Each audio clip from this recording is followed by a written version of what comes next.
ॐ नमो भगवते वासुदेवाय। ॐ नमो भगवते वासुदेवाय। ॐ नमो भगवते वासुदेवाय।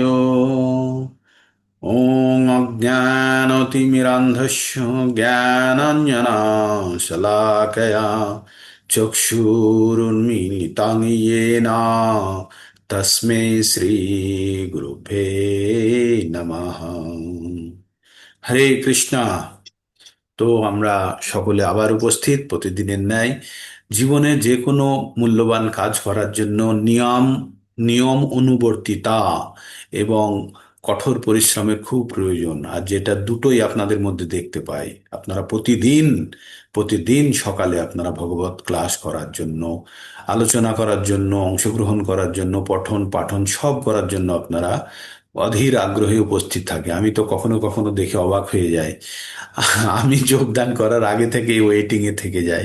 না, দিস ইজ ট্রিমেন্ডাস। হ্যাঁ, তো এই এই উৎসাহ আপনারা বানিয়ে রাখুন, আর এই উৎসাহ উৎকণ্ঠা আপনাদের চরম গন্তব্যস্থলে নিয়ে যাবেই যাবেই। হ্যাঁ, আমাদের পূর্ববর্তী আচার্যরা, গুরুবর্গরা বলে গেছেন যে যারা নিয়ম করে, যারা ব্রহ্ম মুহূর্তে ভগবানের স্মরণে যারা থাকে, তারা ভগবান প্রাপ্তির খুব বেশি দূরে নেই। হ্যাঁ, তারা এই জীবনটাকেই তাদের শেষ ভৌতিক জীবন হিসাবে গ্রহণ করতে পারে, বা তারা তারা জীবনের আর জড়জাগতিক, তারা আর কলুষে বন্ধনে আটকাবে না। তারা শেষ পর্যায়ে এসে গেছে, এটা ভাবা যেতে পারে। তো আপনাদের সকলকে আমি অশেষ অশেষ ধন্যবাদ জানাই যে আপনারা এই ব্রতে ব্রতী হয়ে আপ- হরে কৃষ্ণা, শোনা যাচ্ছে মাতাজি? আপনারা এই ব্রতে ব্রতী হয়ে আপনারা সবাই এই যজ্ঞে আপনারা অনুষ্ঠান আহ, যোগ দিয়েছেন, বা আপনারা যুক্ত হয়েছেন। ঠিক। তো আমরা ভগবদ গীতা থেকে কি জানতে পারি? ভগবদ গীতা থেকে 5টি বিষয় সম্বন্ধে জানতে পারি। আশা করি আপনাদের একদম মুখস্থ। বলার আগে আপনাদের মনে চলে এসেছে ঈশ্বর, জীব, প্রকৃতি, সময় এবং কর্ম। আর কর্মই হচ্ছে ফ্লেক্সিবল, যেটা মনুষ্য বা জীবের কিছু করার জায়গা আছে। তাই আমরা যখনই কোনো কাজ করি, এই কাজের 3 রকমের ফল আসতে পারে। সকাম কর্ম হতে পারে, ফল অনুযায়ী কর্ম 3 প্রকারের হতে পারে। একটা হচ্ছে পুণ্য অর্জন করতে পারে, অথবা পাপ অর্জন করবে, অথবা মিশ্র ফল হতে পারে। এটা হচ্ছে 3 প্রকার। তো আমরা যখন কর্ম করি, কর্মের ফল অনুযায়ী কর্মকে আমরা 3 ভাগে ভাগ করি: সকাম কর্ম, বিকর্ম আর অকর্ম। আসলে আমাদের যে কোনো কাজ করলেই আমাদের কর্মের বন্ধন উৎপন্ন হয়, যদি সেটি সকাম কর্ম বা বিকর্ম হয়। আর আমরা কাজ না করে থাকতে পারবো না। তাহলে আমাদের উপায় কি? তাহলে আমাদের উপায়, যে এই বন্ধনে যদি আটকা না পড়তে চাই, তাহলে আমাদের অকর্ম করতে হবে। আর অকর্ম হচ্ছে আহ কি অকর্ম কি? যে কর্ম পাপ বা পুণ্য উৎপন্ন করে না। তাহলে আমরা যে সমস্ত কর্মগুলো করি, সেগুলি যদি ভগবান বিষ্ণুর উদ্দেশ্যে যদি করি, তাহলে সেগুলি সকাম কর্ম বা বিকর্ম অবশ্যই সেটি অকর্মে পরিণত হবে। তাই আমাদের জানতে হবে। তাই বলে আমরা ইচ্ছাকৃতভাবে পাপ করব আর ভাববো যে এটা ভগবানকে অর্পণ করলাম, সেটা নয়। আমাদের আমাদের পাপের স্পৃহা নষ্ট হয়ে যাবে যখন আপনারা প্রকৃত অর্থে এই ভগবদ গীতা বা ভগবত কথা শুনতে থাকেন। আপনাদের পাপ ক্ষয় হওয়া শুরু হয়ে গেছে। হ্যাঁ, ক্ষয় হওয়া শুরু হয়ে গেছে। এবং আপনারা যারা ভজন করছেন, ভজনা করছেন, ভজনা মানে ভজন গাওয়া নয়। এই যে আপনারা সকালবেলায় ভগবদ গীতা শোনেন, ভগবানের পবিত্র নামে জপ করেন, অন্যকে ভগবানের কথা বলেন, স্মরণ করেন, এগুলোই ভগবত ভজনা। তাহলে ভগবত ভজনা কারা করতে পারে? আমরা 7-28 গিয়ে পড়বো। হ্যাঁ, তেষাং অন্তগতং পাপং জননাং পুণ্য কর্মণাং তে দণ্ডমোহর নির্মুক্তা ভজন্তে মাম দৃঢ়ব্রতা। যার পাপ প্রায় সম্পূর্ণভাবে শেষ হয়ে এসছে, তারা পুণ্যবান ব্যক্তিদের মতো তারা কি করে? সর্বদা ভগবানের ভজনা করে, আর ভগবানের দৃঢ়ভাবে দৃঢ়ভাবে কোনো রকমের মন সে কি নয়, মন কখনো বিচলিত হয় না যে আজ করব না, কাল করব, পরশু করব, আর না করলে কি হবে, রাম করে না, শ্যাম করে না, আমি কেন করব? কোনো প্রশ্ন আসবে না। তখন আপনার মনে হবে আমি অবশ্যই করব, রাম শ্যাম যদি না করে তাদেরকেও আমি সাহায্য করব, তারাও যেন হুম করবে। হুম ঠিক আছে। তো আমরা এইভাবে আমরা আমাদের প্রত্যেকটা মুহূর্তে আমাদের মাথায় রাখতে হবে যে আমরা যে পদ্ধতি আমরা অবলম্বন করেছি, যে ভগবানের পবিত্র নাম আমরা গ্রহণ করব, করে আমাদের জীবনে সার্থকতা বজায় করব। আমরা জীবনের সার্থক, আমাদের জীবনটা কখন সার্থক হবে? যখন মানব জীবনের পরম করণীয় কাজটি করব। মানব জীবনের পরম করণীয় কাজ কি? মানব জীবন এবং অন্যান্য জীবনের মধ্যে পার্থক্য হচ্ছে যে আহার নিদ্রা ভয় মৈথুন পশুরাও করে। মানুষও যদি এই চারটি কাজ করে তাহলে পশু আর মানুষের মধ্যে কোনো পার্থক্য নেই। আর তাদের ইন্দ্রিয় তৃপ্তিকরণের জন্য আমরা যারা এখানে বসে আছি বা যারা বসে নেই, পৃথিবীতে যত ব্যক্তি আছে প্রত্যেকটা ব্যক্তি তারা একটি জিনিসের জন্যই কাজ করে সকাল থেকে সন্ধ্যাবেলা পর্যন্ত। কি জিনিসের জন্য? তাদের ইন্দ্রিয় তৃপ্তির জন্য। কোন ইন্দ্রিয়গুলো? চক্ষু কর্ণ নাসিকা জিহ্বা ত্বক এবং মন। তাই ভগবান 15 নম্বর অধ্যায়ে 7 নম্বর শ্লোকে বলছে, মামে বংশ জীবালোকে জীবভূতান সনাতন মনোষষ্ঠানি ইন্দ্রিয়ানি প্রকৃতি স্থানি কর্ষতি। অর্থাৎ ভগবান বললেন, মামে বংশ জীবালোকে, আমার অংশ, মামে বংশ, মাম এ অংশ, জীবালোকে মানে এই জীবের আলোক, জীবের লোকে, গ্রহ লোকে কি করে? মামে বংশ জীবালোকে জীবা ভূতান, এই যে জীবরা আছে এরা সনাতন, এরা কখনো নষ্ট হবে না। জীব মানে আত্মার কথা বলছে। তাহলে এই পৃথিবীতে যত জীব আছে, প্রাণী আছে, তাদের প্রত্যেকের আত্মা আছে। এই আত্মাগুলো বলছে, ভগবান বলছে, মামে বংশ, আমার অংশ তারা। আর তারা সনাতন, তাদের কখনো ক্ষয় নেই, বিনাশ নেই, সৃষ্টি নেই, ধ্বংস নেই। হ্যাঁ, তারা সনাতন। আচ্ছা, তারপরে কি বললো? তারা কি করছে এবার? আমি রাজা আর আমার ছেলে কি করছে? কি করছে? তারা প্রকৃতি স্থানী কর্ষতি। হ্যাঁ, মনোষষ্ঠানি ইন্দ্রিয়ানি প্রকৃতি স্থানী কর্ষতি। মন আর বাকি 5টি ইন্দ্রিয় মিলে যে 6টি ইন্দ্রিয় হয়, এইগুলোকে স্যাটিসফাই করার জন্য প্রকৃতিতে কঠোর পরিশ্রম করছে। আমরা যদি মনে করেন কোনো ছেলে বাড়ি থেকে রাগ করে চলে গেল, আপনি ওয়েল টু ডু ফ্যামিলির, আপনার সংসারে সব কিছু আছে, আর আপনার ছেলে রাগ করে, বাবার সঙ্গে রাগ করে বাড়ি থেকে চলে গেল, গিয়ে যদি সে চায়ের দোকানে কাজ করে, সারাদিন চায়ের দোকানে কাজ করছে, পরিশ্রম করছে, তাহলে কেমন হবে? কিসের জন্য পরিশ্রম করছে? একটু খাবে, একটু থাকবে। কিন্তু তার জিদ নিয়ে এসছে, তার জেদ নিয়ে এসছে যে বাবার কাছে থাকবো না। কিন্তু এসে বুঝতে পারছে যে আমি ভুল জায়গায় চলে এসেছি, তাই না? তা আমাদের প্রত্যেকের দশা তাই। আমরা জেদ করে চলে এসেছি এই ধরাধামে, যে আমরা স্বতন্ত্রভাবে ভোগ করব, বাবার থেকে আলাদাভাবে। আর সেই আমাদের আগ্রহ, সেই চিন্তার কারণে আজকে আমরা এই জড় জগতে, প্রকৃতিতে আটকে গেছে। এবার যেই আটকে গেছি, এবার আমরা কি করছি? এখানে থেকে কিছু সকাম কর্ম করছি বা কিছু বিকর্ম করছি। আর সকাম কর্মের ফলস্বরূপ আবার ফল ভোগ করতে হবে পুণ্য হিসাবে। আর বিকর্মের ফলস্বরূপ পাপ, পাপের কারণে কষ্ট ভোগ করতে হবে। তার মানে আমরা টাকা যখন কারোর থেকে ধার নিই, সেই টাকা ধার দেওয়ার জন্য আমাদের চেষ্টা করতে হবে, সেটি হচ্ছে পাপ, মনে করুন। আর পুণ্য মানে কাউকে ধার দিয়েছি, সেই টাকা উদ্ধার করার জন্য চেষ্টা করতে হবে। তার মানে দুটোই বন্ধনকারী। তাই বলছে আমরা যে কোনো কাজ করব, তাহলে যদি বলেন আমি তো স্কুলে যাই, আমি তো স্কুলে পড়াই, তাহলে আমি কি করে এটা স্কুলে যাওয়াটাকে আমি ভগবানের উদ্দেশ্যে উৎসর্গ করব? করা যাবে। আমরা স্কুলে যাচ্ছি কিসের জন্য? জীবন ধারণের জন্য। আর জীবন ধারণটা কি? আমাদের নৈমিত্তিক কর্ম। তাহলে নৈমিত্তিক কর্মের জন্য জীবন ধারণ করছি, কিন্তু জীবন ধারণের উদ্দেশ্য কি? জীবন ধারণের উদ্দেশ্য যদি ইন্দ্রিয় ভোগ হয়, তাহলে কিন্তু সকাম কর্ম বা পাপ কর্মের বন্ধনে। কিন্তু জীবন ধারণের উদ্দেশ্য যদি ভগবানের সেবা করা হয়, ভগবানের উদ্দেশ্যে কৃত কর্ম যদি করা হয়, তাহলে সেগুলি কখনো বন্ধনকারী হবে না। তাই ভগবান বলছেন, মৎ কর্ম কিত মৎ পরমো, মৎ কর্ম কিত মৎ পরমো, মদ ভক্ত সঙ্গ বর্জিত, নিরাবৈর সর্বভূতেষু সজ মামেতি পাণ্ডব।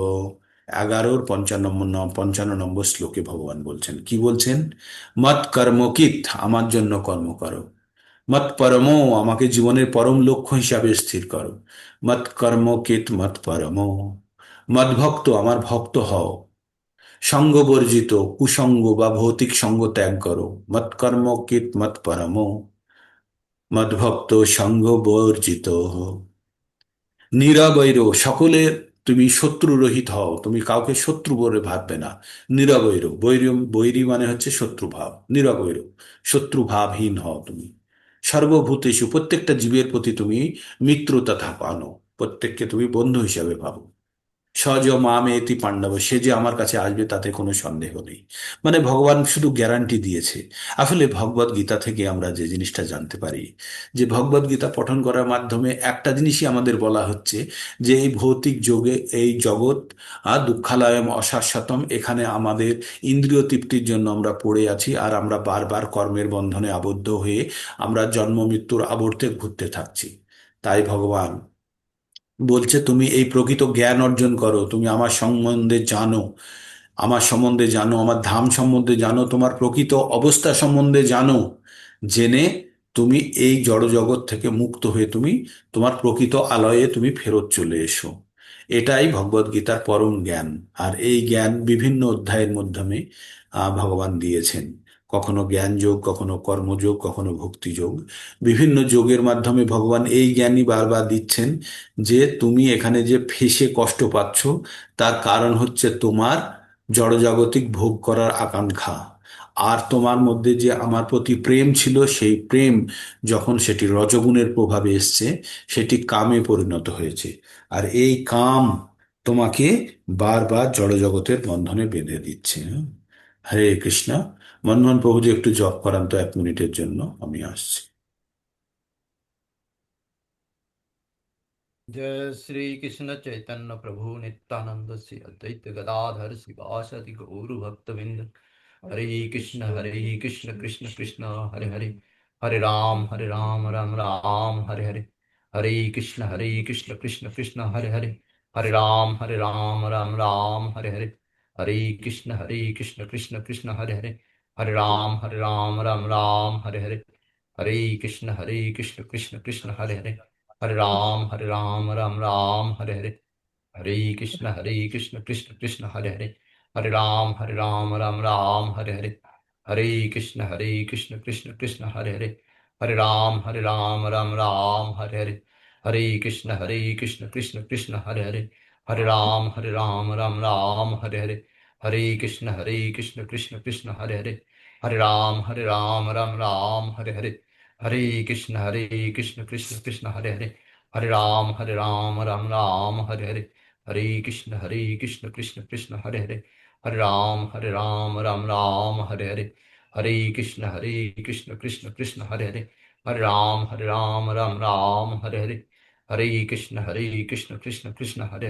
हरे राम राम राम हरे हरे। हरे कृष्ण कृष्ण कृष्ण हरे हरे, हरे राम राम राम हरे हरे। हरे कृष्ण कृष्ण कृष्ण हरे हरे, हरे राम राम राम हरे हरे। हरे कृष्ण कृष्ण कृष्ण हरे हरे, हरे राम राम राम हरे हरे। हरे कृष्ण कृष्ण कृष्ण हरे हरे, हरे राम राम राम हरे हरे। हरे कृष्ण कृष्ण कृष्ण हरे हरे, हरे राम राम राम हरे हरे। हरे कृष्ण कृष्ण कृष्ण हरे हरे, हरे राम राम राम हरे हरे। हरे कृष्ण कृष्ण कृष्ण हरे हरे, हरे राम राम राम हरे हरे। हरे हरे हरे कृष्ण, हरे कृष्ण, हरे कृष्ण, राम राम राम हरे हरे। হরে কৃষ্ণ, হরে কৃষ্ণ। I am back. তো আমরা ডিসপ্লেতে ভুল করে গেছিলাম আজকে। হরে কৃষ্ণ। তো আমরা প্রত্যেকটা মুহূর্তে আমাদের জানতে হবে যে আমরা এই জড় জগতে কর্মের বন্ধনে আবদ্ধ হয়ে আছি, সেই জন্য বারবার বারবার আমরা এই জন্ম মৃত্যুর চক্রে আমরা আবর্তিত হতে থাকি। তাই ভগবত গীতার মাধ্যমে ভগবান আমাদের এই পবিত্র জ্ঞান দিচ্ছেন। এই জ্ঞান এত পবিত্র যে এটি প্রকৃতরূপে যখন এটাকে উপলব্ধি করা যায়, এটি আনন্দ প্রদান করে। মানে আপনাদের এবার মনে হবে ভগবত গীতা পড়ে আনন্দ পাওয়া যায়। এটা আবার প্রভু কি বলছে? ইয়েস, ভগবত গীতা যখন আমরা পঠন করি, তখন আমরা এর থেকে আনন্দ পেতে পারি। আর যখনই আনন্দ পেতে থাকবেন, তখন জানবেন আপনার জন্ডিস ঠিক হয়ে গেছে। জন্ডিস ঠিক হয়ে গেছে মানে আমাদের, আমরা কোনো, যখন জন্ডিস হয় না তখন আমরা কি হয়, আমরা স্বাদ পাই না কোনো কিছু। আখের রসেরও তখন তেতো মনে হয়, মনে হয় তো, আখ চিবিয়ে খেলেও তেতো মনে হয়। কিন্তু যে মুহূর্তে আমরা যে মুহূর্তে আমাদের জন্ডিস কম হতে শুরু করে তখন আখের রস কিন্তু খুব অত্যন্ত সুস্বাদু বা তার অত্যন্ত স্বাদজনক মনে হয়, হ্যাঁ, খেতে খুব ভালো লাগে, তাই না? তো আমরা তেমনই, যখনই আমাদের এই জড়জাগতিক ভৌতিক যে আমাদের চাওয়া পাওয়ার ইচ্ছা বা ইন্দ্রিয় সুখের প্রবণতা যখন কমতে থাকবে, তখনই কিন্তু আপনাদের এই ভগবত গীতার প্রতি আকর্ষণ বাড়তে থাকবে। তো অবশ্যই আপনাদের আকর্ষণ বেড়েছে, সেজন্য আপনারা প্রতিনিয়ত চেষ্টা করেন, শ্রবণ করেন, পঠন করেন। তো আমরা ভগবদ গীতাকে তিনটে ভাগে বিভক্ত পাই। একটি হচ্ছে কর্মযোগ, 1 থেকে 6, 7 থেকে 12 পর্যন্ত ভক্তিযোগ, আর 13 থেকে 18 পর্যন্ত জ্ঞান যোগ। আমরা বর্তমানে কর্মযোগের অধীনে জ্ঞান যোগের শেষ পর্যায়ে আছি, জ্ঞান যোগের শেষ পর্যায়ে আছি। লাস্ট দুদিনে আমরা কিছু এক্সারসাইজ করেছি। স্যাটারডেতে আমরা ভগবত ভক্তির পথে, অগ্রগতির পথে কিছু উপলব্ধির কথা শুনেছি। আর কালকে আমরা শুনেছি যে আমাদের উইকলি প্রোগ্রাম থাকে যেটা সানডেতে, যে আমরা একটা চ্যাপ্টারের শেষের দিকে গেলে ওই চ্যাপ্টারে কোন কোন বিশেষ জায়গাটা আছে সেটি প্রেজেন্টেশন দেওয়ার জন্য। ঠিক, এবার আমি একটা নতুন কথা ভেবেছি, যে প্রত্যেক দিন আমরা একটা করে শ্লোক, আমাদের শ্লোক থাকছে, শ্লোক অফ দ্য উইক, মানে একটা সপ্তাহ ধরে একটি শ্লোক চলতে থাকবে, যেটি যে কোনো ভক্তকে জিজ্ঞেস করে সে শুধু ওই শ্লোকটি মুখস্থ বলবে বা একবার শ্লোকটাকে আওড়ে দেবে। ঠিক, তো আমরা প্রত্যেক সপ্তাহে একটা, আজকে সোমবার, কাল থেকে শনিবার পর্যন্ত একটা শ্লোক আমি দিয়ে দিচ্ছি। সেই শ্লোকটি হচ্ছে কার্পণ্য দোষ, 2 নম্বর অধ্যায় 7 নম্বর শ্লোকটি। এই শ্লোকটি লয় অনুযায়ী আপনাদেরকে সকলকে মুখস্থ করতে হবে, সকলকে। আমি কিন্তু র্যান্ডাম দিয়ে দেব যে আপনি বলে শোনান বলে, হ্যাঁ। তো কাল থেকে এই র্যান্ডাম চলবে, হয়তো প্রতিদিন দুজন, একজনের হতে পারে, আবার তিনজনের হতে পারে। ঠিক নেই কার ভাগ্যে আসবে।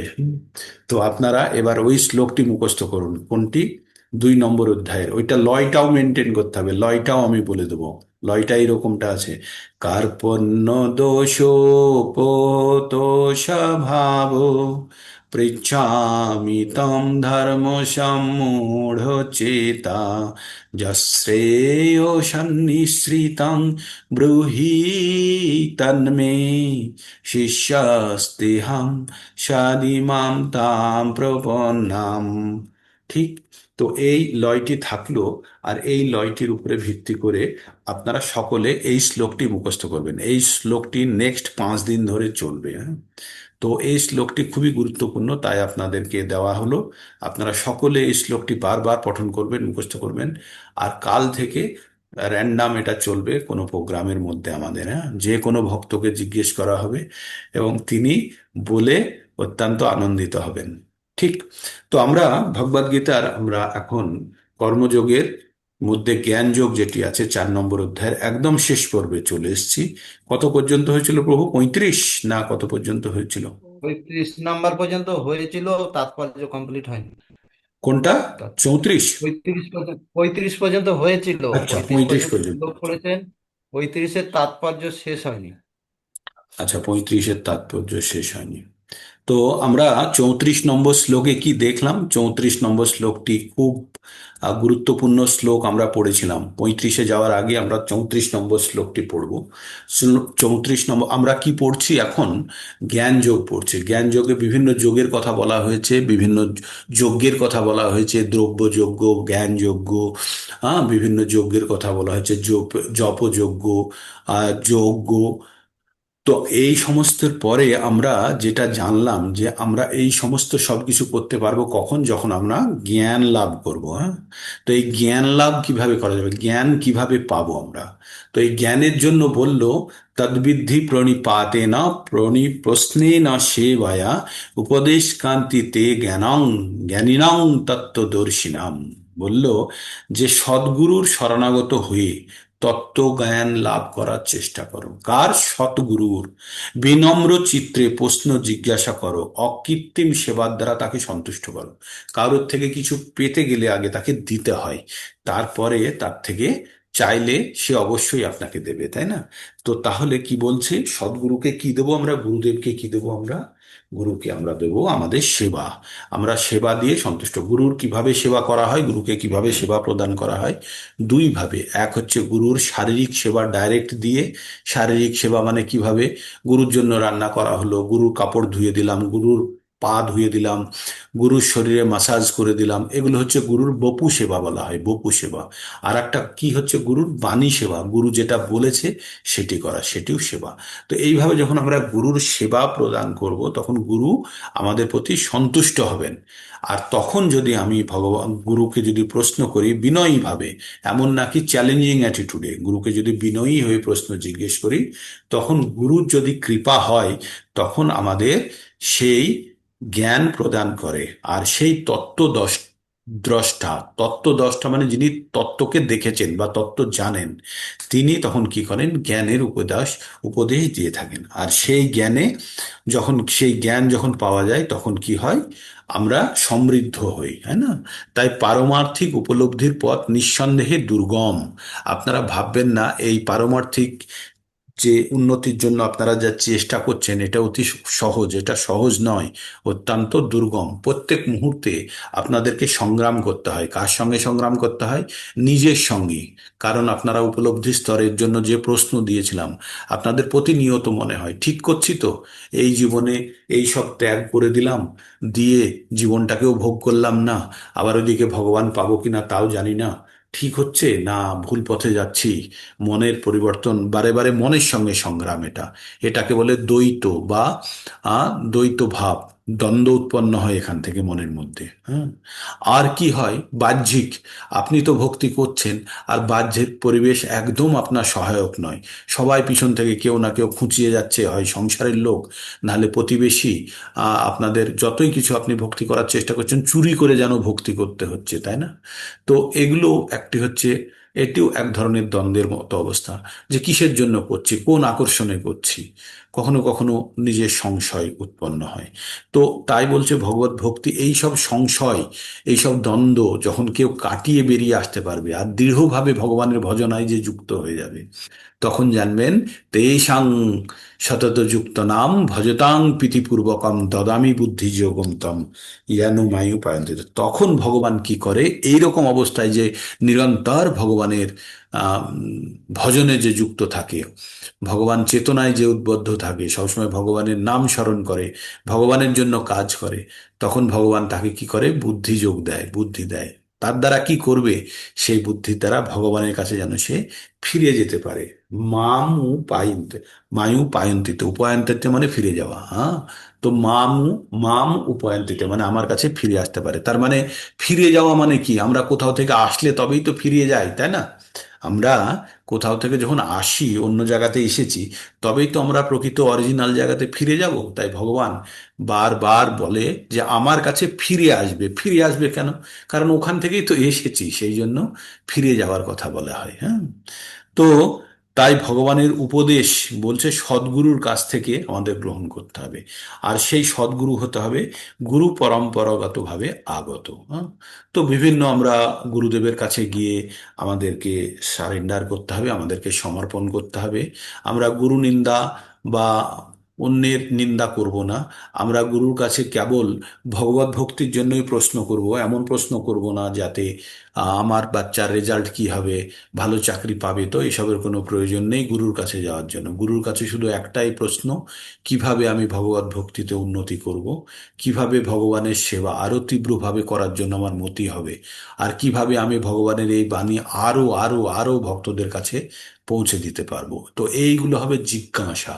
যখন এই জিজ্ঞাসাগুলো মনের মধ্যে আসবে, তখন আমরা আমরা গুরু সদ্গুরুকে জিজ্ঞেস করব, এবং তার উপদেশ অনুসারে আমরা তখন কিন্তু আমরা এই কর্মগুলি করব। আর এগুলি সব হবে তখন বিকর্ম, ভগবানের উদ্দেশ্যে কৃতকর্ম।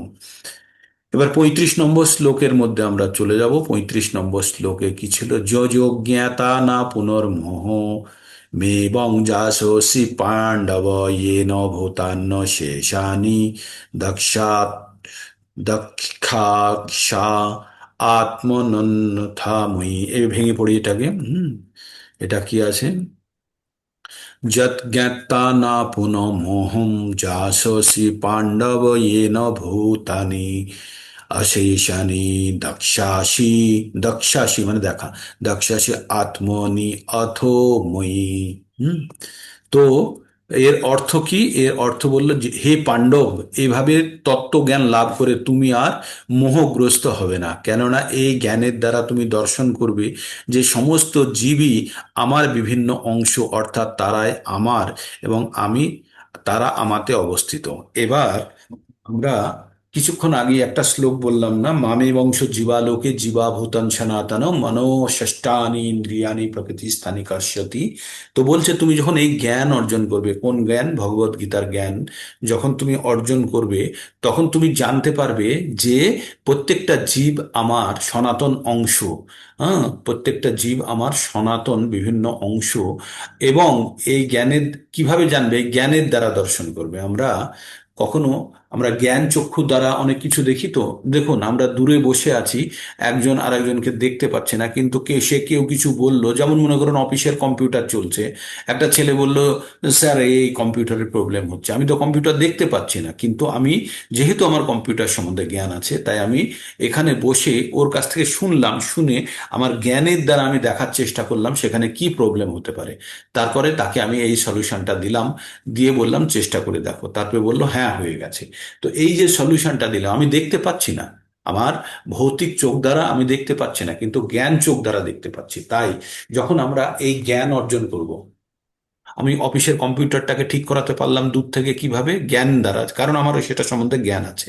তেমনি যখন আমরা জড়জাগতিক, ঈশ্বরিক এবং যত কিছু জ্ঞান যখন আমরা অর্জন করে যাব, তখন তখন কিন্তু আমরা জেনে যাব যে এই জড়জগতের যত কিছু আছে সেগুলির জন্য আমাদের এই মানব জীবন নয়।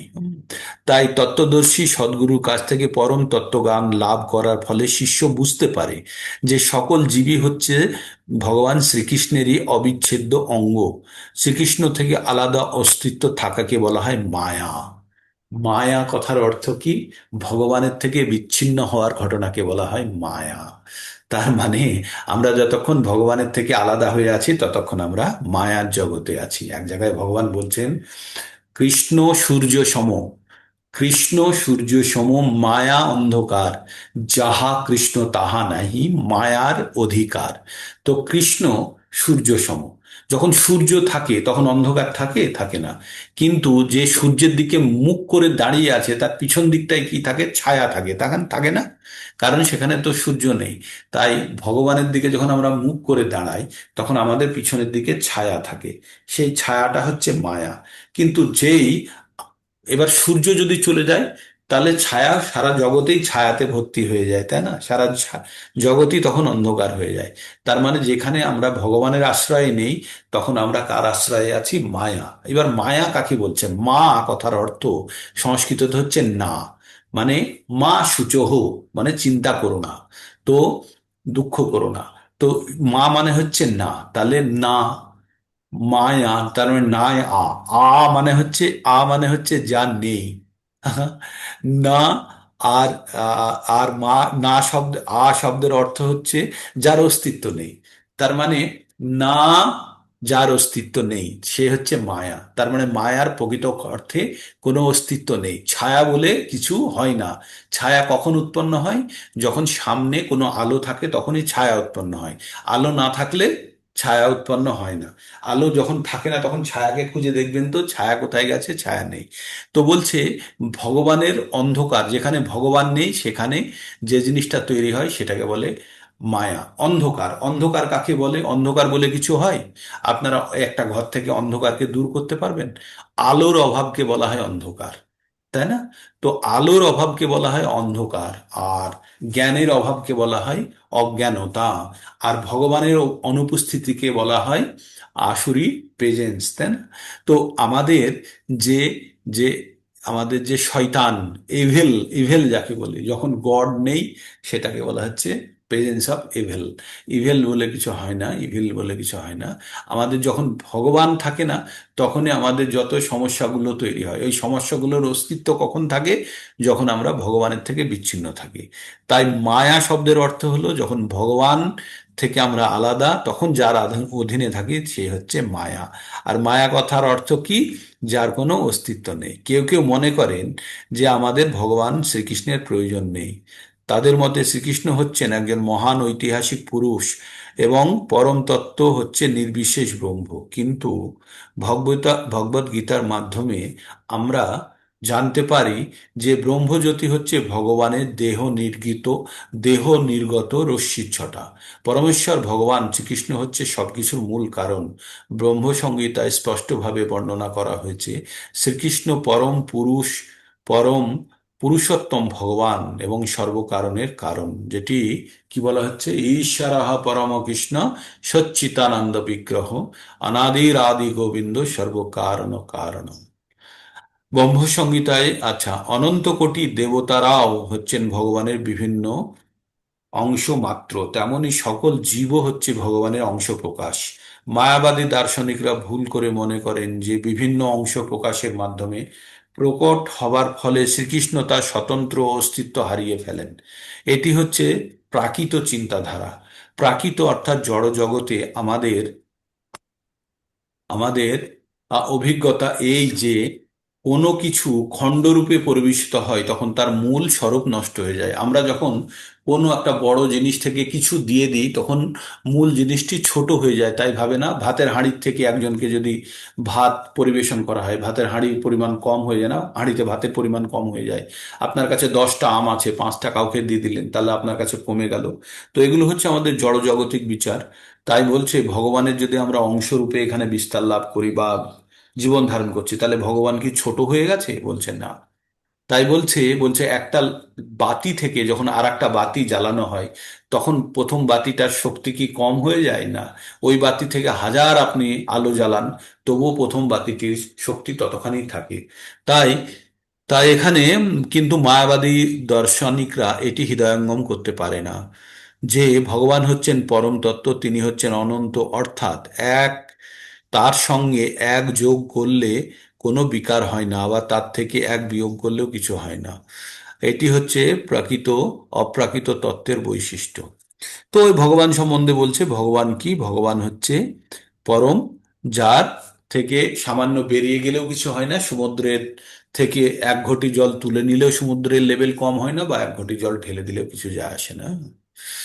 তারপরে ভগবান কি বলছে? ওপি চেদোষি পাপেভ্যো সর্বেভ্যো প্রাপকৃতম সর্বং জ্ঞান প্লব প্লবেনৈব বৃজিনাং সন্তরিষ্যসি। তো ভগবান কি বলেন? ওপি চেদোষি পাপেভ্যো সর্বেভ্যো পাপকৃতম সর্বং জ্ঞান প্লবেনৈব বৃজিনাং সন্তরিষ্যসি।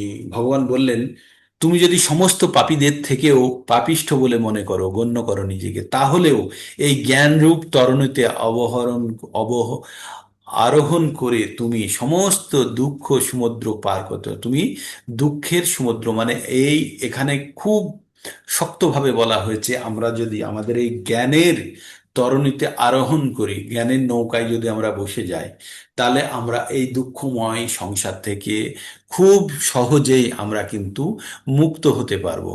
আর তুমি যতই পাপী হও না কেন, এই কথাটি কিন্তু ভগবান আর একবারও বলেছেন 9 নম্বর অধ্যায়ের 30 নম্বর শ্লোকে, অতি চেত সুদুরাচার ভজতে মাম অনন্য ভাগ। যে অত্যন্ত দুরাচারী ব্যক্তিও যদি অনন্যভাবে যদি আমার ভজনা করে, সাধু এব সে অমন্তব্য, তাকে সাধু বলে জানবে। তাই এখানেও সেই কথা বলছে, সম্যক ব্যবস্থিতে হি সে, কারণ সে সঠিক পথ অবলম্বন করছে। তাই এখানে বলছে ওপি চেদোষি পাপেভ্যো সর্বেভ্যো পাপ কৃত্যম, মানে সব থেকে দুরাচারের ব্যক্তি যে সব ধরনের পাপ করেছে, হ্যাঁ, সর্বং জ্ঞান প্লব নৈব বৃজিনাং বৃজিনাং সন্তরিষ্যসি। আর সব ধরনের সব ধরনের পাপ করা সত্ত্বেও সত্ত্বেও তুমি জানবে এই জ্ঞানরূপ তরণীতে, যদি এই জ্ঞানরূপ নৌকায় যদি কেউ বসে যায়, তাহলে এই দুঃখময় এই জড়জগতিক সমুদ্র পার করতে পারবে।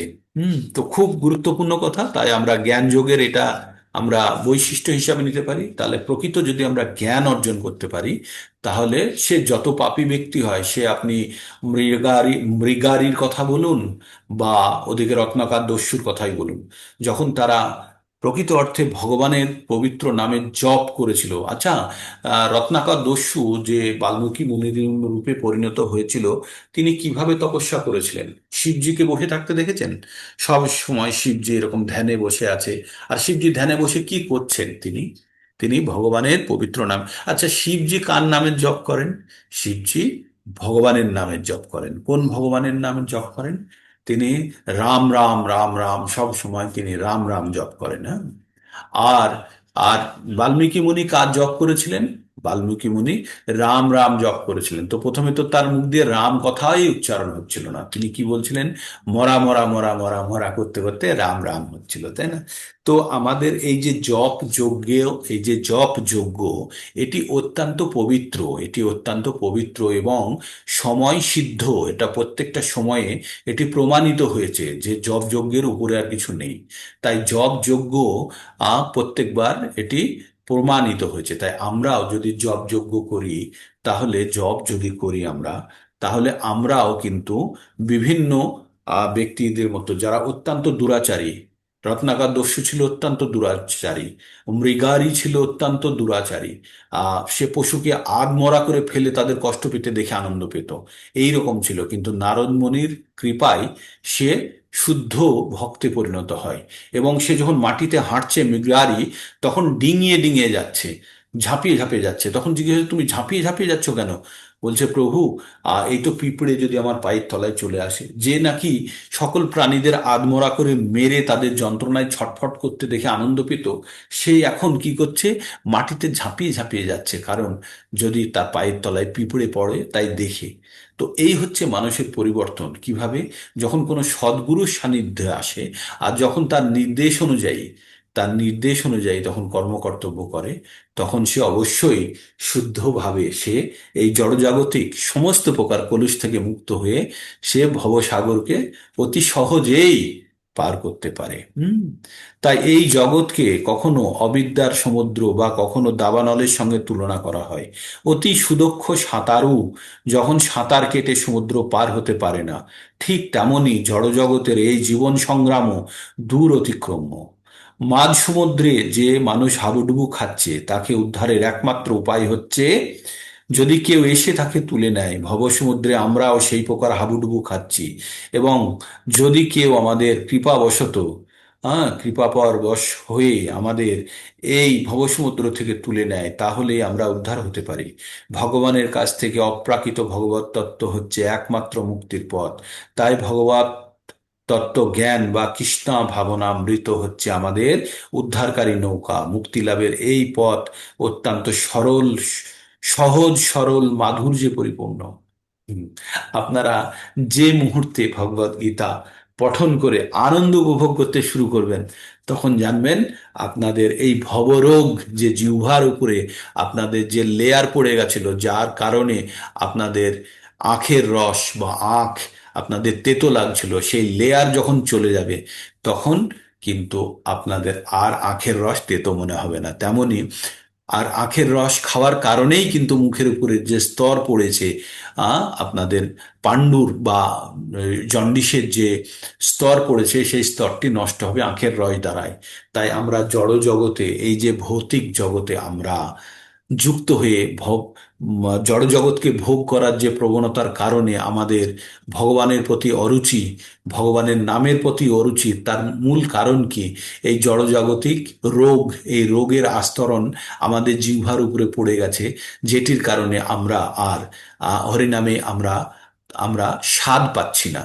তাই আমাদের সদ্গুরু বলছে, তুমি এই তোমার ওষুধ হচ্ছে হরিনামে। এই হরিনামের দ্বারাই আমাদের যখন জিহ্বার উপরে মোটা আস্তরণটা নষ্ট হয়ে যাবে, অবিদ্যার আস্তরণ, আমাদের মায়া জালের আস্তরণ যখন নষ্ট হয়ে যাবে, তখন কিন্তু আমরা এই হরিনামে তখন স্বাদ পেতে শুরু করব। আর যখন একবার স্বাদ পেতে শুরু করবেন, তখন আর জড়জগতিক কোনো ধরনের স্বাদ আপনাকে আর খুশি করতে পারবে না। বিষয় বিনির্বর্তন্তে নিরাহরস্য দেহিনা রসবর্জং রসপহস্য পরম দৃষ্টা নিবর্ততে। যখন আমরা প্রকৃত যখন আমরা বড় স্বাদ পেয়ে যাব, তখন কম স্বাদের জিনিস আমাদের কাছে তুচ্ছ মনে হবে। আর আমরা যেহেতু কখনোই আমরা এই কোনো না কোনো স্বাদ মানে আমাদের ইচ্ছা থেকে দূরে থাকতে পারি না, তাই আমাদের মনকে সবসময় কিছু না কিছু দিয়ে রাখতে হবে। তাই যখন আমরা প্রকৃত অর্থে ভগবানের জ্ঞান, ভগবানের উদ্দেশ্যে কৃত জব যখন মন পেয়ে সন্তুষ্ট হতে শুরু করবে, তখন আর কোন রকমের বিষয় ভোগের জন্য আর আসক্ত হবে না। হুম। এইবার কি বলছে, জ্ঞান কিভাবে আমাদের আমাদের ভিতরে অবিদ্যাগুলোকে দূর করে। এই যে জ্ঞান, এই যে যেমন আখের রস আমাদের মুখের উপরে যে স্তর ছিল, আমাদের জন্ডিসের স্তরটাকে নষ্ট করে, তেমনি এই জ্ঞান আমাদের অবিদ্যা স্তরকে কিভাবে পুড়িয়ে নষ্ট করে। এবার শুনুন, এবার কি বলছে, যথা এদ্ধাংসি সমৃদ্ধ অগ্নি, যথার্ধাংসি সমৃদ্ধ অগ্নি ভস্যাৎ কুরু কুরুতের্জুন জ্ঞানাগ্নি সর্বকর্মাণি ভস্মস্যাৎ কুরুতে তথা। খুব সুন্দর উদাহরণ দিয়ে বলা হয়েছে, যথৈধাংসি সমৃদ্ধ অগ্নি ভস্মাৎ ভস্যস্যাৎ কুরুতের্জুন জ্ঞানাগ্নি সর্বকর্মাণি ভস্মস্যাৎ কুরুতে তথা। যথাধাংসি সমৃদ্ধ অগ্নির ভস্মস্যাৎ কুরুতের্জুন জ্ঞানাগ্নি সর্বকর্মাণি ভস্মস্যাৎ কুরুতে তথা। কি বললেন, যে প্রবল রূপে প্রজ্বলিত অগ্নি, আগুন যখন জ্বলে তখন কি করে, কাঠকে পুড়িয়ে দেয়, পুড়িয়ে ছায়ে পরিণত করে। তেমনি জ্ঞান অগ্নি দগ্ধ, আমাদের জ্ঞানের অগ্নি, জ্ঞানাগ্নি আমাদের কি করে, আমাদের মধ্যে সমস্ত অবিদ্যাকে, অবিদ্যার ফলে যে কর্ম উৎপন্ন হয়েছে সেটিকেও দগ্ধ করে ফেলে। তার মানে যে আগুন কি করে, মোটা কাঠকে পুড়িয়ে কিসে পরিণত করে, ছায়ে পরিণত করে। তাই আমাদের জ্ঞান যখন আমাদের মধ্যে উৎপন্ন হয়, তখন সেই জ্ঞানও কিন্তু আমাদের কর্ম এবং কর্মের ফলকে পুড়িয়ে ছাই করে যায়। যে জ্ঞান আত্মা ও পরমাত্মা এবং তাদের সম্পর্কের মধ্যে সম্পূর্ণরূপে শিক্ষা দেয়, তাকে এখানে অগ্নির সঙ্গে তুলনা করা হয়েছে। আমরা কি কি জেনেছি, আত্মাকে, পরমাত্মাকে এবং তাদের মধ্যে সম্পর্ক কি আমরা জেনেছি। এই জ্ঞান, এই অগ্নি কেবল পাপ কর্মকেই দহন করে তা না, পুণ্য কর্মের ফলকেও দহন করে তা ভস্মে পরিণত করে, হ্যাঁ, ভস্মে পরিণত করে। কর্মের ফল নানা রকম হয়, তেমন কর্মের কোনো ফল, অপরিণত কর্মের ফল, পরিণত কর্মের ফল, কোনো ফলই ইতিমধ্যে ভোগ হয়ে গেছে। মানে তিন ধরনের, আমরা কোনো ফল ভোগ করেছি, কোনো ফল ভোগ করছি, কোনো ফল ভোগ করব, বিভিন্ন পর্যায়ে থাকে। তো এবং পূর্ব জন্মের সঞ্চিত ফলও থাকে, তাই না, যেটা কিছুটা প্রারব্ধ নিয়ে এসেছি। কিন্তু স্বরূপ উপলব্ধি পর তত্ত্বজ্ঞানের আগুনে সবই ভস্মীভূত হয়ে যায়। যখন কেউ তত্ত্ব জ্ঞান অর্জন করে নেয়, তখন তার জমানো পাপ, বর্তমান পাপ, পুণ্য যা কিছু আছে সব ভস্মাৎ মানে ভস্মীভূত হয়ে যায়। বেদে বলা হয়েছে যে উভেই উষেই বৈশ এতে তত্তরমৃত সাধ্য সাধুনি, পাপ পুণ্য উভয় কর্মফলই থেকে পরিত্রাণ পাওয়া যায়। তারপরে আমরা পরের শ্লোকটি পড়ব, 38 নম্বর। না হি জ্ঞানেন সদৃশং প্রবৃত্তমিহ বিদ্যতে তৎস্বয়ং যোগ সংসিদ্ধ কালেনাত্মনি বিন্দতি। কি বললো, না হি জ্ঞানেন সদৃশং প্রবৃত্ত মেহ বিদ্যতে তৎস্বয়ং যোগ সংসিদ্ধ কালেনাত্মনি বিন্দতি। বলছে এই জগতে চিন্ময় জ্ঞানের থেকে পবিত্র আর কিছু নেই। এই জ্ঞান সমস্ত যোগের পরিপক্ক ফল। বিভিন্ন ধরনের যোগের কথা, কর্মযোগ, ধ্যান যোগ, হঠযোগ, জ্ঞান যোগ, যত কিছু যোগ, তার পরিপক্ক ফল কি, জ্ঞান। ভগবত ভক্তি অনুশীলনের মাধ্যমে যিনি এই জ্ঞান আয়ত্ত করেছেন, তিনি কালক্রমে আত্মার পরা শান্তি লাভ করেন। সে কি লাভ করে, কালেনা আত্মনে বিন্দতি। সে কালক্রমে সে আত্মার পরা শান্তি, পরা মানে হচ্ছে পরম শান্তি লাভ করে। জ্ঞানের তাৎপর্য হচ্ছে পরমার্থে, পরমার্থ উপলব্ধি। এই দিব্য জ্ঞানের মধ্যে মহিমান্বিত ও নির্মল আর কিছু নেই। জ্ঞানের থেকে পবিত্র, মহিমান্বিত, নির্মল আর কিছু নেই। আমরা, আমাদের বন্ধনের কারণ হচ্ছে অজ্ঞান এবং মুক্তির কারণ হচ্ছে জ্ঞান। তাহলে আমাদের এই জড় জগতে আমরা আবদ্ধ থাকার কারণ কি, আমরা অজ্ঞানতার অন্ধকারে ডুবে আছি, তাই গুরু এসে কি করে? ওং অজ্ঞানতিমিরান্ধস্য জ্ঞানাঞ্জন শলাকয়া, জ্ঞানের আলো জ্বালিয়ে আমাদের অজ্ঞান রূপী অন্ধকারের মধ্যে থেকে আমাদেরকে বার করে কে? তস্মৈ শ্রী গুরুভ্যৈ নমঃ, সেই গুরুকে আমরা প্রণাম করি বা নমস্কার করি। তো তেমনি আমাদের এই তত্ত্ব জ্ঞান কে দিচ্ছেন? তত্ত্বজ্ঞানী গুরু আমাদেরকে এই জ্ঞান দিয়ে আমাদের কি করছেন? এই অজ্ঞানতার অন্ধকারে যে আমরা এই জড়জগতে মায়ার বন্ধনে আবদ্ধ হয়ে আছি, সেই বন্ধন থেকে আমাদেরকে মুক্ত করছে কে? গুরু। এই জ্ঞান একবার যে লাভ করেছেন, অন্যত্র শান্তির জন্য অন্বেষণ করতে হয় না, কেননা তিনি তার অন্তঃস্থলে নিত্য শান্তি উপভোগ করেন। একবার যদি আমরা এই জ্ঞান লাভ করে যাই, তখন কিন্তু আমাদের মনের মধ্যে আর বিচলিত ভাব থাকে না, কারণ আমরা পরম সত্যটি তখন জেনে যাই। আর শান্তি আমরা যে উপলব্ধি করি, তা কৃষ্ণ ভাবনামৃতে পর্যবসিত হয়। ভগবত ভক্তির, ভগবদ গীতার এটি চরম উপদেশ। তাহলে ভগবদ গীতার চরম উপদেশ উপদেশ কি? জ্ঞান যখন আমরা পূর্ণ জ্ঞানে অধিষ্ঠিত হব, তখন আমাদের অজ্ঞানতা দূর হয়ে গেছে, আর তখনই আমরা এই জড়জাগতিক কলুষ থেকে এই জ্ঞানের দ্বারা মুক্ত হয়ে আমরা শান্তি ভোগ করব। এটি হচ্ছে ভগবদ গীতার চরম জ্ঞান। এবার জ্ঞান পেতে গেলে কি করতে হয়? কারা এই জ্ঞান পেতে পারে? এই জ্ঞান পাওয়ার যোগ্য কারা? হ্যাঁ? এই জ্ঞান পাওয়ার যোগ্য কারা? ভগবান বলছে, শ্রদ্ধাবান লভতে জ্ঞানং তৎপর সংযতেন্দ্রিয়, জ্ঞানম লব্ধা পরম শান্তিম অচিরেণ অধিগচ্ছতি। শ্রদ্ধাবান লভতে জ্ঞানং তৎপর সংযতেন্দ্রিয়, জ্ঞানম লব্ধা পরাম শান্তিম অচিরেণ অধিগচ্ছতি। তাহলে এই জ্ঞান লাভের ফলে কি হবে? এই অজ্ঞ এবং জ্ঞানের প্রতি শ্রদ্ধাহীন ব্যক্তি কখনো ভগবত ভক্তির জ্ঞান লাভ করতে পারে না। এই জ্ঞান লাভ করতে গেলে কি লাগবে? প্রথমে লাগবে গভীর শ্রদ্ধা। আমরা ভগবত গীতা যখন প্রথম শুরু করি, তখন আপনাদের একটা কথা বলেছিলাম, ভগবত গীতা প্রথম পঠন করা, গ্রহণ করার প্রধান জিনিস যেটা হচ্ছে, সেটা হচ্ছে শ্রদ্ধা। গভীর গভীর শ্রদ্ধা না থাকলে, শ্রদ্ধা মানে হচ্ছে দৃঢ় বিশ্বাস, গভীর বিশ্বাস। যদি ভগবত ভগবত ভক্তির বা ভগবানের প্রতি যদি গভীর বিশ্বাস না থাকে, তাহলে কিন্তু আমাদের শ্রদ্ধা থাকবে না। আর শ্রদ্ধা না থাকলে ভগবত জ্ঞান অর্জন করা যায় না। অজ্ঞ এবং শাস্ত্রের প্রতি শ্রদ্ধাহান ব্যক্তি কখনো ভগবত ভক্তি লাভ করতে পারে না। কি বললো এখানে? শ্রদ্ধাবান লভতে জ্ঞানম, শ্রদ্ধামান ব্যক্তিরাই কেবল এই জ্ঞান লাভ করতে পারে। তৎপর সংজিতেন্দ্রিয়, তৎপর সং সংযতেন্দ্রিয়, তো যারা ইন্দ্রিয়কে সংযত করে, যারা ইন্দ্রিয়কে সংযত করে যারা এই জ্ঞান লাভ করেছে, তারা কি হয়? তারা সমস্ত সংশয়কে দূর করে তারা কি করে? তারা ইহলোকেও, এখানেও সুখ ভোগ করে, পরলোকেও সুখ ভোগ করে। হ্যাঁ, তো কিন্তু যারা এই জ্ঞান অর্জন করতে পারে না, তারা কি করে? তারা ইহলোকেও কষ্ট পায়, এই জগতেও কষ্ট পায়, পরলোকেও কষ্ট পায়। তাই কি বলছে? অজ্ঞ, এখানে আবার পড়ি শ্রদ্ধাবান ও লভ, তো এই শ্লোকটি মুখস্থ করার চেষ্টা করবেন না।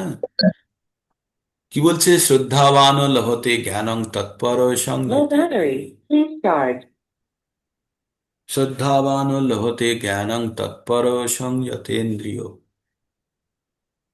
জ্ঞানং লব্ধা পরম শান্তিম অচিরেণ অধিগচ্ছতি। অচিরেণ মানে আর খুব তাড়াতাড়ি, পরম শান্তি, পরম শান্তি পাবে। গচ্ছতি মানে শান্তির জায়গাতে পৌঁছে যাবে। সমস্ত প্রমাণ্য দিব্য শাস্ত্রের মধ্যে ভগবদ গীতাই হচ্ছে শ্রেষ্ঠ।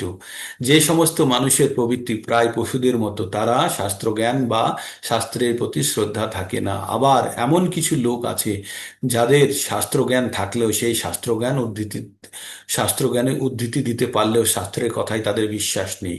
শাস্ত্র থেকে বিভিন্ন শ্লোক উদ্ধৃত করে এরা নানা রকম যুক্তি তর্ক অবতারণা করতে পারে, কিন্তু শাস্ত্রের প্রতি তাদের মোটেই বিশ্বাস নেই। আবার এক ধরনের মনুষ্য আছে যাদের ভগবদ গীতার প্রতি বিশ্বাস থাকলেও তারা বিশ্বাস করে না যে ভগবান শ্রীকৃষ্ণই হচ্ছে পরমেশ্বর ভগবান, তাই তারা আরাধনা করে না। এই ধরনের মানুষের মধ্যে কৃষ্ণ ভাবনা উদয় হয় না, তারা অধঃপতিত হয়। এদের মধ্যে যাদের মোটেই বিশ্বাস নেই, তারা শাস্ত্রোক্ত বিষয় সম্বন্ধে সন্দিহান এবং তাদের পারমার্থিক জীবনে উন্নতির কোনো লাভ হয় না। ভগবান এবং তার মুখ নিঃসৃত বাণীর প্রতি যাদের শ্রদ্ধা নেই, তারা কখনো ভগবত তত্ত্বজ্ঞান লাভ করতে পারে না। তাই শ্রদ্ধা সহকারে শাস্ত্র সিদ্ধান্তের অনুগমন করে প্রকৃত জ্ঞান লাভ করাই হচ্ছে প্রকৃতি মানুষের কর্তব্য। পারমার্থিক উপলব্ধির অপ্রাকৃত স্তরে উন্নীত হতে এই জ্ঞানই সাহায্য করবে। পক্ষান্তরে সংদিগ্ধ চিত্ত, মানে যাদের মনের মধ্যে সংশয় বা সন্দেহ আছে, মানুষের পক্ষে পারমার্থিক মুক্তির কোনো মর্যাদা লাভ সম্ভব নয়। তাই প্রতিটি মানুষের কর্তব্য হচ্ছে গুরু পরম্পরা থেকে মহান আচার্য আছেন তাদের পদাঙ্ক অনুসরণ করে সাফল্য লাভ করা। হুম। আর কটা রইলো? Low battery. Please charge. আর দুটো শ্লোক আছে, ঠিক দুটো আছে, শ্লোক আছে দেখছি। অ্যাকচুয়ালি। দুটো শুনলাম। যোগ সংন্যস্ত যোগ সংন্যস্ত কর্মণাং যোগ সংন্যস্ত কর্মণাং জ্ঞান সংচ্ছিন্ন সংশয়ম আত্মবন্তং না কর্মাণি নিবদ্ধন্তি ধনঞ্জয়। অতএব হে ধনঞ্জয়, নিষ্কাম কর্মযোগের দ্বারা কর্ম ত্যাগ Low করে battery. Please জ্ঞানের charge. দ্বারা সংশয় নাশ করেন, তিনি আত্মার চিন্ময় স্বরূপ সম্বন্ধে অবগত। তো কি বললেন? অতএব কি বললো? যোগ সংন্যস্ত কর্মণাং জ্ঞান সংচ্ছিন্ন সংশয়ম। জ্ঞান সংচ্ছিন্ন সংশয়ম, জ্ঞানের দ্বারা সমস্ত সংশয় ছিন্ন করে। যোগ সংন্যস্ত কর্মণাং, যোগের দ্বারা সমস্ত কর্মের ফল ত্যাগ করে কি করছে? জ্ঞানের দ্বারা সমস্ত প্রকার সংশয় ছিন্ন করে। যোগ Low সংন্যস্ত battery. কর্মণাং Please charge. জ্ঞান সংছিন্ন সংশয়ম আত্মবন্তং না কর্মাণি নিবদ্ধন্তি ধনঞ্জয়। অতএব হে ধনঞ্জয়, যিনি নিষ্কাম কর্মযোগের দ্বারা কর্ম ত্যাগ করেন, জ্ঞানের দ্বারা সংশয় নাশ করেন এবং আত্মার চিন্ময় স্তরে অবগত হন, তিনি কোনো কর্মের বন্ধনে আবদ্ধ হন না। আমাদের আমাদের প্রবলেমটা কি? আমরা এই জড়জগতে আমরা কর্মের বন্ধনে আবদ্ধ হয়ে আছি। তাই কেউ Low যদি battery.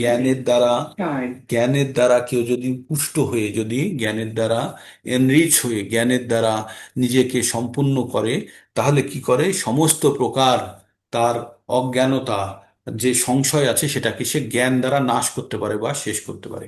পরমেশ্বর ভগবান শ্রীকৃষ্ণের মুখ নিঃসৃত জ্ঞানকে অনুসরণ করে এই দিব্য জ্ঞানের প্রভাবে অন্তরের সমস্ত সংশয় বিদূরিত হয়, মানে দূর হয়। ভগবানের অবিচ্ছেদ্য অংশরূপে সম্পূর্ণরূপে কৃষ্ণ ভাবনায় ভাবিত হওয়ার ফলে এই ইতিমধ্যেই তত্ত্বজ্ঞানে অধিষ্ঠিত হবার ফলে তিনি ইতিমধ্যেই তত্ত্বজ্ঞানে, তাই নিঃসন্দেহে সমস্ত কর্মবন্ধন থেকে মুক্ত হন। এবার আমরা শেষ শ্লোকটি পড়ব, 42 নম্বর শ্লোক। এবার ভগবান সমস্ত জ্ঞান দেওয়ার পরে এবার নির্দেশ দিচ্ছেন। কি নির্দেশ দিচ্ছেন ভগবান? তস্মাৎ জ্ঞান সম্ভূতং হিতস্থং জ্ঞানাশীনাত্মান চিত্তৈনং সংশয়ং যোগমাতিষ্ঠোত্তিষ্ঠ ভারত। তস্মাদজ্ঞান সংহূতং উদ্ভূত হৃদয়স্থম জ্ঞানম আসীনা আত্মনা চিত্তায়নম সংশয়ম অতিষ্ঠ ভারত। কি বলে? তস্মাৎ জ্ঞান সংভূতং, তাই তুমি হে ভারত, তোমার হৃদয়ে অজ্ঞান প্রসূত সংশয়ের উদয় হয়েছে। কি হয়েছে? অর্জুনের মনের মধ্যে অজ্ঞানতার কারণে যে সংশয়, দ্বিধা, সন্দেহ উৎপন্ন হয়েছে, তা তুমি জ্ঞানরূপী খড়গের দ্বারা ছিন্ন করো। তুমি যে জ্ঞান পেলে, এই জ্ঞানরূপী খড়গের দ্বারা ছিন্ন করো। যোগাশ্রয় করে তুমি যুদ্ধ করার জন্য উঠে দাঁড়াও। তুমি ওঠো এবং যুদ্ধ করার জন্য প্রস্তুত হও। হুম। তো কি দ্বারা? জ্ঞানের অস্ত্র দ্বারা কি করবে? অজ্ঞানতার কারণে যে সংশয়, যে সন্দেহ তৈরি হয়েছে, সেটিকে বিনাশ করতে বলছেন। তো এখানে কি বলছে ভগবান এই অধ্যায়ে? এবার তাৎপর্য কি ব্যাখ্যা করা? এই অধ্যায়ে যে যোগ মার্গের উপদেশ দেওয়া হয়েছে তাকে বলা হয় সনাতন যোগ। সনাতন যোগ জীবের উপযোগী শাশ্বত কার্যকলাপ। এই যোগে দুই রকমের যজ্ঞ সাধিত হয়। একটি হচ্ছে দ্রব্যযজ্ঞ, অর্থাৎ সমস্ত রকমের বিষয়কে উৎসর্গ করা। অন্যটি হচ্ছে আত্মজ্ঞান যজ্ঞ, যা সম্পূর্ণরূপে শুদ্ধ পারমার্থিক কর্ম। দ্রব্যযজ্ঞ যদি পারমার্থিক উদ্দেশ্যে সাধিত না হয় তা জড়জাগতিক কর্মে পর্যবসিত হয়, কিন্তু এই যজ্ঞ যদি পরমার্থ সাধন করার জন্য অর্থাৎ কৃষ্ণ ভাবনাময় ভাবিত হয়ে সাধিত হয় তবে সর্বাঙ্গীন পূর্ণতা প্রাপ্ত হয়। পারমার্থিক কর্ম দুটি ভাগে ভাগ করা হয়েছে: নিজের স্বরূপকে উপলব্ধি করা এবং পরম পুরুষোত্তম ভগবানের প্রকৃত তত্ত্ব উপলব্ধি করা। ভগবদ গীতায় যথার্থ জ্ঞান লাভ করলেও এই দুটি তত্ত্ব অনায়াসে উপলব্ধি করা যায়, অর্থাৎ নিজেকে জানা এবং ভগবানকে জানা। তখন অনায়াসে উপলব্ধি করা যায় যে জীবাত্মা হচ্ছে ভগবানের অবিচ্ছেদ্য অংশ। জীবাত্মা মানে হচ্ছে আমরা, আমরা হচ্ছে ভগবানের অবিচ্ছেদ্য অংশ। হ্যাঁ, এই প্রকার উপলব্ধি এই প্রকার উপলব্ধি পরম মঙ্গলময়, কারণ এই জ্ঞানের প্রভাবে ভগবানের দিব্য লীলার তত্ত্ব সহজেই বুঝতে পারা যায়। এই অধ্যায়ের প্রথমে ভগবান নিজেই তার অপ্রাকৃত কার্যকলাপের কথা বর্ণনা করেছেন। ভগবদ গীতায় নির্দেশিত ভগবানের উপদেশ যে বুঝতে পারে না সে হচ্ছে শ্রদ্ধাহীন ভগবত বিদ্বেষী। কারা ভগবদ গীতার জ্ঞান বুঝতে পারে না? যারা ভগবানের প্রতি যাদের শ্রদ্ধা নেই, আর যারা ভগবত বিদ্বেষী, যারা ভগবানকে ঈর্ষা করে বা ভগবানের প্রতি বিদ্বেষ প্রকাশ করে। ভগবান যে তাকে একটুখানি স্বাধীনতা দিয়েছে তা অপব্যবহার করছে। ভগবদ গীতায় ভগবান এত সরলভাবে তার স্বরূপ বর্ণনা করেছেন, তা সত্ত্বেও ভগবানের সচ্চিদানন্দ স্বরূপকে হৃদয়ঙ্গম করতে পারে না। সে নিতান্তই মূর্খ। কৃষ্ণ ভাবনামৃতের সিদ্ধান্ত হৃদয়ঙ্গম করলে ধীরে ধীরে অজ্ঞানতা দূর হয়। দেবযজ্ঞ, ব্রহ্মযজ্ঞ, ব্রহ্মচর্য যজ্ঞ, গার্হস্থ্য, পালক পালনরূপ যজ্ঞ, ইন্দ্রিয় নিগ্রহ যজ্ঞ, যোগাভ্যাস যজ্ঞ, তপযজ্ঞ, দ্রব্যযজ্ঞ, স্বাধ্যায় যজ্ঞের অনুষ্ঠান দ্বারা, বর্ণাশ্রম ধর্ম আচরণের দ্বারা অন্তরে কৃষ্ণ ভাবনামৃতের বিকাশ হয়। এই সব কটিকেই বলা হয় যজ্ঞ। আর এই সবকটি ক্রিয়ায় নিয়ন্ত্রিত কর্মের ভিত্তির উপর নির্ভর। কিন্তু এই সমস্ত ক্রিয়ার মুখ্য উদ্দেশ্য হচ্ছে আত্মতত্ত্ব উপলব্ধি করা। এই উদ্দেশ্যকে যিনি অনুসন্ধান করেন তিনি ভগবদ গীতার যথার্থ শিষ্য।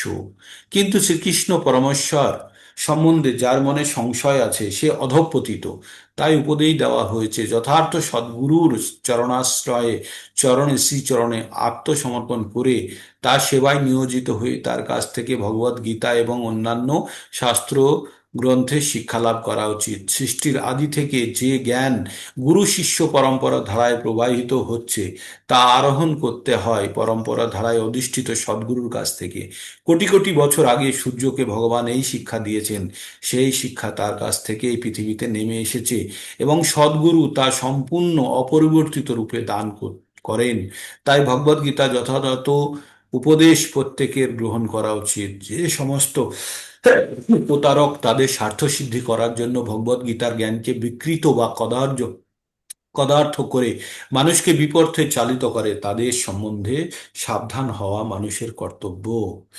ভগবান হচ্ছেন অবিসন অবিসন্নাদিত ও পরমেশ্বর এবং সমস্ত লীলায় অপ্রাকৃত। এই সত্যকে সুদৃঢ় বিশ্বাস সে সঙ্গে উপলব্ধি করতে পেরেছেন তিনি ভগবদ গীতার জ্ঞান প্রকৃত জ্ঞান মুহূর্ত থেকেই মুক্ত। জ্ঞান লাভ করার মুহূর্তে যখনই আমরা প্রকৃত জ্ঞান লাভ করবো তখনই আমরা মুক্ত। ঠিক এই আমাদের চতুর্থ অধ্যায় আমাদের শেষ হলো। আর আপনারা মোটামুটি শেষের দিকে একটু র্যাপিডলি যেতে হলো আমাকে, কারণ অধ্যায়টি অনেক দিন ধরেই আটকে আছে। তো আমরা মোটামুটি এই অধ্যায় থেকে আমরা জ্ঞান যোগ নাম আর অনেকটাই আমরা জ্ঞান আর জ্ঞানের মাহাত্ম্য সম্বন্ধে জানলাম। আর এই জ্ঞান দ্বারা কি হবে? জ্ঞানের খড়গ দ্বারা আমাদের সংশয়, আমাদের মনের অবিদ্যা, আমাদের মনের সন্দেহকে ছিন্ন করতে হবে। আর এই জ্ঞান কোথা থেকে পাবো? সদ্গুরুর কাছ থেকে। সদ্গুরুকে কিভাবে জ্ঞান দেবে?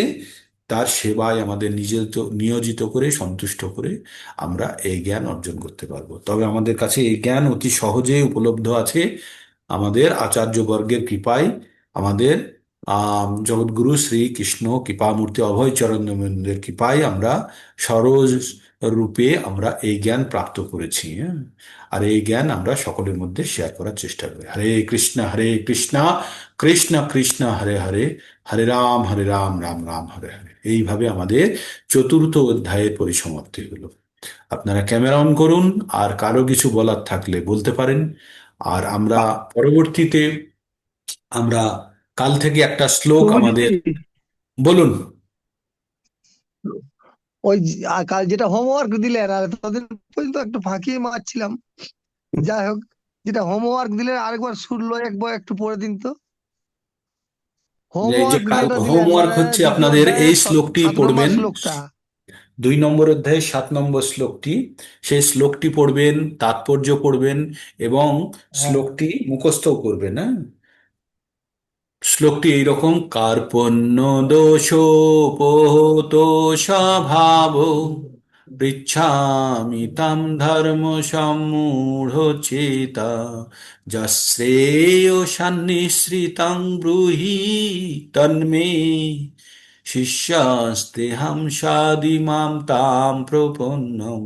যদি আপনারা লয় আনতে না পারেন, এমনি মুখস্থ করুন, তাহলে হবে। লয়টা পরে আসবে, প্রথমে মুখস্থ করতে হবে এবং অর্থটাও বোঝার চেষ্টা করবেন। তাহলে যে কোনো শ্লোকের সঙ্গে অর্থটা বুঝলে আরো বেশি সুন্দরভাবে হৃদয়ঙ্গম করা যায়। ঠিক আছে। গ্রুপে দিয়ে দিন প্রভু, গ্রুপে দিয়ে দিন। আমি রেকর্ডিং, লেখা দুটোই দিয়ে হ্যাঁ, দেবো। রেকর্ডিং রেকর্ডিং গ্রুপে দিয়ে দেবেন, তাহলে হ্যাঁ, দিয়ে সুবিধা দেবো। হবে। আর আর কারো কিছু? সোমবারের এই রবিবারের জন্য প্রভু ওই দিয়ে দিন, না হলে তৈরি করতে আজকে পারবে না দিয়ে দেবো, অনেকে। আজকে দিয়ে দেবো, রবিবারের জন্য দেবো। হ্যাঁ, 4 নম্বর অধ্যায়ের আমি একটা জিস্ট রূপে দেবো, কারণ 4 নম্বর অধ্যায়টি অত্যন্ত গুরুত্বপূর্ণ। দিয়ে দেবো আমি, তাহলে গ্রুপে আজকেই দিয়ে দিয়ে দেবো। দেবেন। হুম। প্রভুজি, আর আর হরে আর কিছু যদি না থাকে, ক্যামেরা অন করুন, হরে অ্যাটেন্ডেন্স বলুন। হরে কৃষ্ণ প্রভুজি। বলুন মাতাজি, বলুন। বলছি, শোনা যাচ্ছে? হ্যাঁ হ্যাঁ, শোনা বলছি যাচ্ছে। ষোলোমালা ষোলোমালা আমাদেরকে জপ করতে হয়, আবার হ্যাঁ, এর থেকে যদি কেউ বেশি করে নেয় খুব ভালো, আরো ভালো। অসুবিধা আছে? হ্যাঁ, মিনিমাম ওটা 16 মালা হচ্ছে কম পক্ষে, বেশি করতে পারলে আরো ভালো। তবে আপনাদের একটা আমি রিকোয়েস্ট করবো এবার, আপনারা যারা যারা জব করছেন তারা রিপোর্ট পাঠাতে শুরু করুন এই গ্রুপে। কিভাবে? যে আজ আমার 5 মালা জব হয়েছে, আজ আমার 3 মালা জব হয়েছে, আজ আমার জব হয়নি, এটাও লিখুন। লিখুন, আপনারা যত যত মালা জব করতে পাচ্ছেন সেটি লিখতে থাকুন। যারা যারা করছেন তারা লিখুন, যারা যারা করছেন না তারা কবে থেকে করবেন সেটা একটু সংকল্প করুন এবং লিখতে থাকুন। তাতে কি হবে? আপনার কমিটমেন্টটা ফার্ম হবে, আর অন্যরাও আপনার দেখে উৎসাহিত হবে। ঠিক?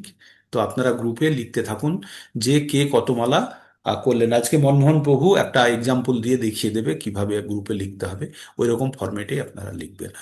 তাতে কি হবে? একটা কমিটমেন্টের জায়গাটা তৈরি হবে, একটা হেলদি কম্পিটিশন তৈরি হবে। এটা হচ্ছে পারমার্থিক কম্পিটিশন। আর এই পারমার্থিক কম্পিটিশন কেমন জানেন? একজন যদি পিছিয়ে পড়ে আরেকজন তাকে টেনে সঙ্গে নিয়ে যায়। এটা হচ্ছে জড়জাগতিক এবং পারমার্থিক জীবনের জগতের মধ্যে পার্থক্য এটাই, যে কেউ যদি পিছিয়ে পড়ে তাকে সামনে টেনে নিয়ে যাওয়ার জন্য আরেকজন তৎপর হয়ে থাকে। এটাই হচ্ছে জড়জাগতিক আর পারমার্থিক জগতের, আধ্যাত্মিক জগতের মধ্যে পার্থক্য। হুম। তো আপনারা পোস্ট করতে থাকুন কে একটা কত কথা, মালা জব করলেন। আর একটা কথা বলবো। বলুন। হ্যালো, বলছিলাম, ধরুন আমি জব করছি, করতে করতে হ্যাঁ মাঝখানে যদি কোনো ভুল হয়ে যায় জবটা, তো হ্যাঁ, আমি কি ওটা ছেড়ে আবার ওটা থেকে করতে পারি? না না, না, ওইখান থেকে ওটাতে করুন ভুল না, কোনো হয়েছিল। অসুবিধা নেই। ভগবান ভগবান ভুল দোষ গুণ দেখতে আসে না, ভগবান দেখে তার প্রতি সে কতখানি অনুরক্ত। এই জপের মাধ্যমে কি হবে? আমাদের ভিতরের যে আমাদের গ্লানি পাপ কলুষ জমা আছে না, সেগুলো দূর হবে। এটি একটি বৈকুণ্ঠের ধ্বনি। এই ধ্বনি আমাদের বারবার ভাইব্রেশনের মাধ্যমে আমাদেরকে শুদ্ধিকরণ করবে। আমাদের মুখ দিয়ে স্পষ্ট হবেই না, কারণ আমাদের মধ্যে জড়তা আছে, অবিদ্যা আছে, এগুলো আস্তে আস্তে এই আমাদের এর দ্বারাই দূর হবে, জব দ্বারাই দূর হবে। তো করতে থাকুন, কোনো অসুবিধা নেই, কোনো দোষ নেই। হুম। কোনো দোষ নেই, করুন। ক্যামেরা অন করুন সবাই। হরে কৃষ্ণ কৃষ্ণ কৃষ্ণ হরে হরে, হরে রাম রাম রাম হরে হরে। হয়ে গেল স্ন্যাপশট, আজকের মতো এখানেই শেষ হবে। 4 নম্বর অধ্যায় কিন্তু শেষ হয়ে গেল, মাথায় রাখবেন। আপনারা পুরো জ্ঞান পেয়ে যাচ্ছেন, না? ভগবদ গীতার পবিত্র জ্ঞান কিন্তু পেয়ে যাচ্ছেন। এবার কর্মসন্ন্যাসে প্রবেশ করুন একদম এন্ডে, যখন আপনারা শেষ পুরো করে ফেলবেন না, you will find the change in yourself. একদম আয়নার সামনে দাঁড়াবেন, দেখবেন আপনি সেই ব্যক্তি নেই যে ব্যক্তি শুরু করেছিলেন। হুম। তো চেঞ্জ মানে অবশ্যম্ভাবী, কোনো মানে এতে কোনো সন্দেহ নেই। ঠিক আছে, তাহলে আজকে এখানেই থাক। আর কার কিছু বলার না থাকলে, হরে কৃষ্ণ।